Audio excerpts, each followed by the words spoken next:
Mes rūpinamės savo kūno raumenimis, tačiau kvėpavimo raumenis pamirštam.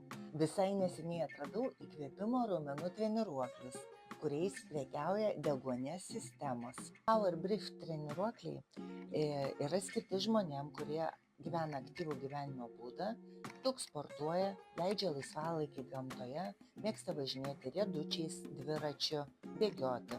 Įkvėpimo treniruoklis labai patogus tuom, kad jį galima turėti automobilyje, turėti rankinėje, darbo vietoje 2 kartus dienoje po 30 įkvėpimų ir jau po mėnesio turėsite puikius rezultatus. Mėnesį panaudojus Power Brief treniruoklį 35% padidėja kvėpavimo raumenų jėga, 30% sumažėja dusulys, 22% pagerėja fizinio krūvio tolerancija ir 20% pagerėja gyvenimo kokybė.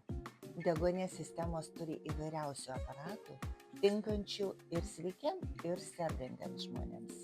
Jeigu turite tokių sutrikimų kaip kvėpavimo takų uždegimas, bronchitas, astma, kosulys, turite artimųjų tarpe, kas patiria insultą, ar turi demenciją, arba tiesiog blogai miega naktį ir pasirodo žmogui yra miego apnėja, kreipkitės į deguonies sistemas ir jums tikrai padės. Netgi sveikus žmonės skatinu rūpintis ne tik išoriniais savo raumenimis, bet ir vidiniais.